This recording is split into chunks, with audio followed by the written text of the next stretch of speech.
Good morning. I'm Doug Donley. You're watching Cecil TV, and today we'd like to do a brief post-mortem on the turnout of the primary election this past Tuesday or last week in Cecil County.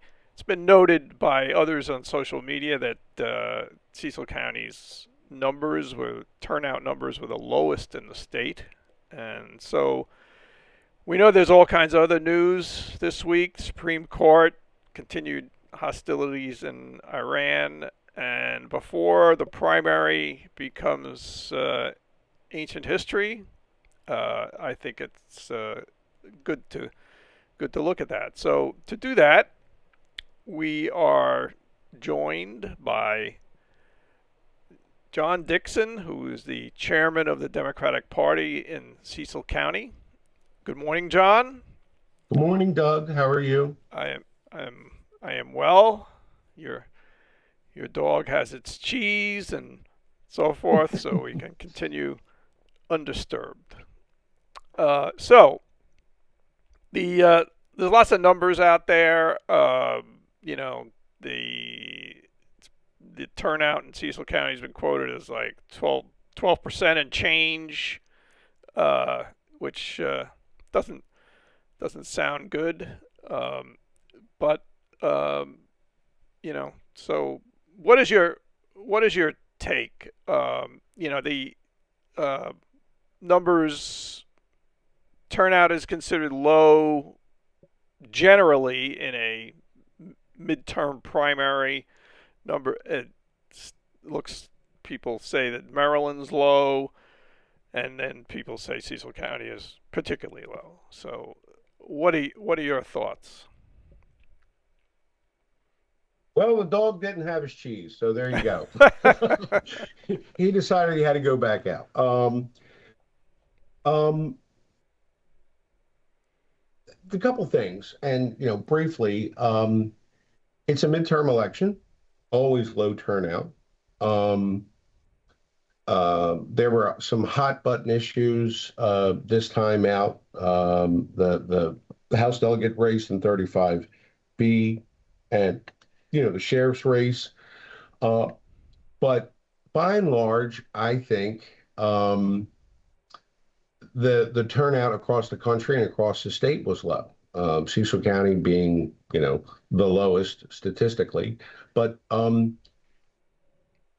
there is an anger in voters, and that anger tends to be within my party, within the Democratic Party, and it tends to be within factions that are, the establishment's not doing enough, and there's insurgent candidates running in primaries all over the place, and that's creating excitement. There's a lot of excitement on the Democratic side, against Trump policies, against this administration. Um, and Cecil County is not a Democratic county. It is, 70% Republican by registration.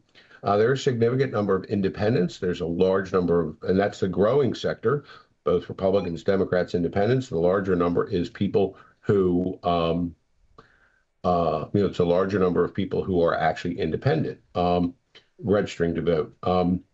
But by and large, I think the conservative Cecil Countyans are I think they're pleased with some of the stuff that Trump is doing. They may not like some of the antics or the shenanigans, but if they look at their 401k, if they look at the value of their home over the last 4 or 5 years, and they're middle class, upper middle class, they're doing well. Their Trump was not on the ballot.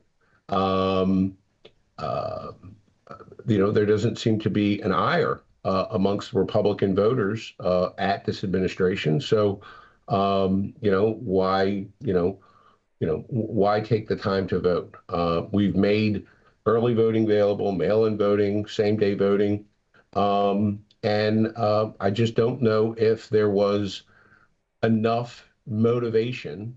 Some people vote for a candidate, some people vote against a candidate. I just don't think people had um, enough ire, enough fire to get out there and vote. I don't think it's a trend. I think that this might be just a one-off. Do you think it has anything to do with, you know, people, at least in Cecil County, generally? I mean, the majority of people, I think, really don't pay that much attention to the week to week activity of the government and the issues and I mean, we've there got have been, we have a very marginal media presence here, and I think the primary comes along and people say, well, why? I have something else I got to do. exactly. I mean, I mean, you're talking about some. I mean, a few years ago, we had at least two papers. We sort of had well, at three. I think the News Journal covered some stuff that was happening in Cecil County. I don't think they do that anymore. At least 20 years ago, when I came up here, they did. The Cecil Whig, is now down to basically once a week. And it has a lot of other important things to cover. Um, and there wasn't a lot of controversy with people on the ballot. I mean, there wasn't, um, and yeah, I mean, I think we're all in our own little prisms when it comes to news, what we get on our phone, what we get, the media that we choose to listen to. So if you're listening to Fox, you're in one orbit. If you're listening to MSNBC, you're in another orbit. If you're listening to CNN, you're in another orbit. And how you get your news on your phone and your feed for Facebook and Twitter and TikTok and stuff. I mean, they create your own news bubble, and it's the echo chamber. Right, and I Um, mean, and it's what it creates is a bit of a vacuum for uh, in a local area, and so a well organized political uh, group can very well take advantage of that and Absolutely. I get their mean, well, base I was going to out say, and there's the old political science argument that's been talked about for years and years and years. If you look at this like Venn diagram and you move two circles together, and on one side you get 20% of the electorate that is engaged, really engaged in politics. And then you get like another 10%, or I'm sorry, 10% that's really engaged, they're involved, they know their candidates. And there's another 20% that's on the periphery, maybe for business or for work. They're interested in what politics is going to do. A local businessman's concerned about regulations, but it doesn't care about the party. You know what I mean? But there's other people, the diehards, and they're 70% of the electorate doesn't really have much interest in the day-to-day workings of politics. They don't necessarily follow legislation. They don't follow, I've made this analogy before. You could go in front of any supermarket, ask 10 people coming out who their congressman was, and you might get two or three people who might say, yeah, it's Andy Harris. The other might say, oh, it's that guy, what's his name? Or I don't know, Donald Trump. They just don't know. And not because they're ignorant or that they're not intelligent. It's just that they've got wives and kids and families and mortgages and car payments and summer recess bills to pay. They're just not that engaged. So, a general skepticism about government. What government yeah, I mean, does, is government working for them or against them? right. Pox on both their houses. They're all in it. They're all the same. It doesn't matter, who you vote for, that kind of stuff. I mean, those tropes have been around for years. Um, but yeah, most people, I mean, if you study this, you'll find that most people don't get actively engaged in making the decision until days or weeks before the actual election. Um, and politicians work on solidifying their base, and then we see this weird analogy, especially in presidential races or in congressional or statewide races, where there's a large number of undecided voters. And you hear campaigns trying to go after the undecided, unaffiliated voter. and then people are like, how can these people not have made up their mind? I mean, they've been campaigning for 2 years. That's just it. They're not going to make up their mind until the last 2 weeks. Um, that's why, the famous October surprise, the thing that hits the Washington Post or the New York Times, you know, late October, 2 weeks before the general election, can sway the election despite years, in case 18 months, 24 months of building a solid campaign and a message, um, that can all go to nothing and election day because of the October surprise that comes in 2 weeks before the general election when most people are going to make up their mind. Um, all right. So switching gears a little bit, um, again, looking at Cecil County, um, what do you are involved with the Democratic Party in Cecil County. Um, what do you think of the relative uh, organizational strengths or and the results that come from that between the Republicans and the Democrats in Cecil County? Is it not to criticize the Democrats, but there seems to be a particularly motivated faction of the Republicans who dominate the Central Committee and so forth. Maybe in the personages of Jackie Gregory and so forth. That seem to have succeeded in getting their people in most of the cases ahead in this primary. So, is that a how do the organizations compare? For lack of a better question. Well, I'm going to take this out of the framework of the Democrats, and speak to a larger. Cecil County is a conservative county. It's a small C conservative county. And I would say that even some of the Democratic voters up here tend to be small C conservative voters. It's a rural county, small town. There's a lot of tradition, a lot of traditional values, a lot of traditional sentiment, and that's good. They're all good things. And there's nothing wrong with being a conservative, nothing at all. And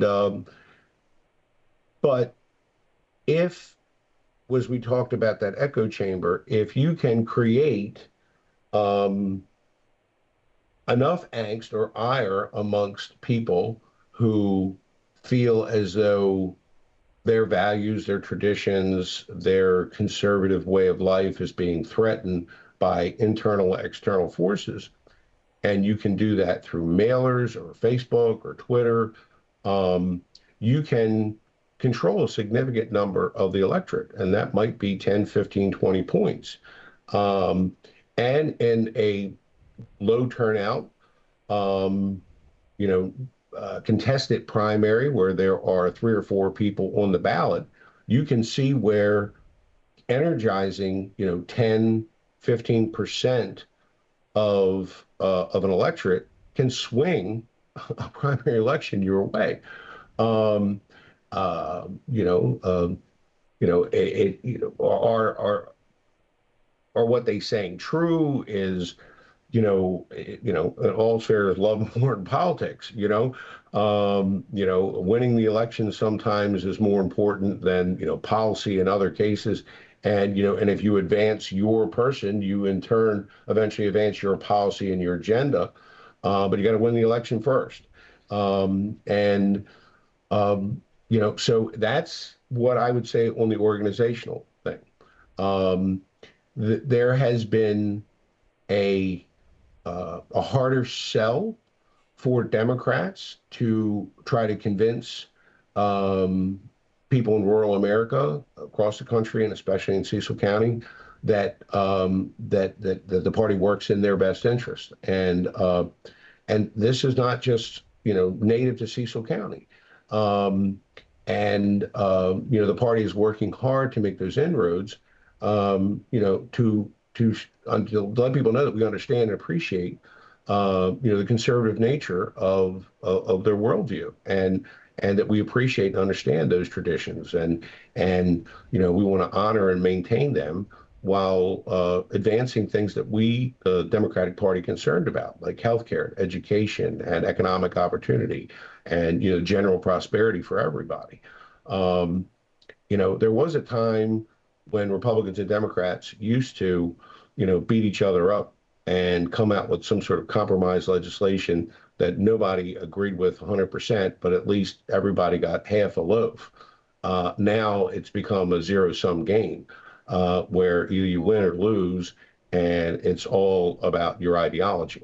And, in this case, if you're running candidates ideologically and you're manipulating the electorate, well, I'm going to say manipulating, but if you're using political tools to convince people that voting for this person or that person would erode your traditional base, your conservative values, then you can get 10 or 20% out there to swing the election. So that's what I would say. Um, yeah, I agree. It also seems that national people's their their limited information or knowledge or even interest in what goes on locally, uh, you know, just gets sort of pushed aside by, they look at everything. I think when it comes to the idea of voting and government, people are now now conditioned, trained, whatever. I don't want to quite use the word brainwashed, to looking at things through a national perspective. Oh, It's yeah, yeah. and so, when, even on a local level, I mean, I didn't really see anyone running locally, invoke the Trump name too much, or most not at all. But it's like that's almost like all it takes in some ways. In any case. Yeah, I mean, look, let's get, I mean, just some quick numbers. 70% of the county is registered Republican, 20% is registered Democrat, and 10% is registered independent. So if you're a Republican voter and you have a successful Republican administration in your local government, most of the you have amongst Republicans a popular and well-supported member in Congress like Andy Harris, and you have a president that you believe in and believe in his policies. I mean, are you not a contented voter? I mean, if you're a Republican and you've got a Republican administration in the county government, and you've got a Republican in your state legislations are all Republicans, and all those guys are great guys. Um, and you've got and you've got where is your ire? Where is your ire? If you've got people in office who are doing things that you appreciate, that you applaud or support, and there's 70% of the electorate in Cecil County is Republican and conservative. I mean, where's the ire? Where's the, like, throw the bums out mentality? It's just not there. Okay. Well, I think we're going to leave it there. There are some other aspects of this, particularly there are issues in Cecil County that candidates could be talking about, but there seems to be a lot of non-specificity um, uh, among the candidates. Must be time for Sorry, cheese. Doc, that was the thing we were trying to avoid, but we got it That's both all right. ways, It's coming and fine. going. It's fine. Dogs have a place on Cecil Yes. TV. I mean, there are issues in Cecil County. We are, you know, a lot of Like the things I that mean, look at the hospital issue now. I mean, some I was people I don't know. literally going to I was literally going to say healthcare. I Right. mean, you know, one of the things that we have is we do have a hospital here. I mean, we've had Union Hospital, and it services a large, large area. And Cecil County is a growing population, which, you would think those two wouldn't, those two things would be, aligned, growing Right. population, new hospital, And a things of that growing nature. or at least stable population of younger people who True. are of childbearing family building age. So Exactly. uh, this seems to Well, be it's a just not purely there. I mean, they're economic. cutting not only just that, but the number of specialists, the number of programs. I mean, you talk to anybody in Cecil County, they're going to Baltimore, they're going to Christiana, to see their oncologist, to see their urologist, to see their gynecologist. Those services aren't readily available. Um, and so you would think that that's counterintuitive. Also, the irony of that is that came very, very late. That didn't come last summer or even a few months ago. It came, in June when, when the race was already pretty much down the Right. pike. So it didn't become an issue. Ashton Point development is another thing, and general development in and around the county and where that's going. Um, you know, uh, there's a lot of, education. We once again this year, because of forces beyond the county's control, mainly coming out of Annapolis, was forced to, spend more money on education, not necessarily in classrooms and stuff like that, but just to keep the lights on. Um, and there are a lot of issues that are in Cecil County that matter.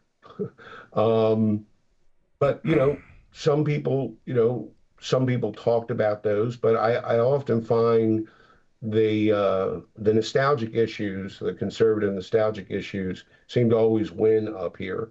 And unless there's, I mean, we go back 2 years ago to the last election where we had a swell of voters who were angry about cuts to education. And there was a unified front of Republicans, Democrats, and independents who were exceedingly angry at the last administration for perceived or actual cuts to education and a general ideology against public education. And, they turned out. They turned out in droves.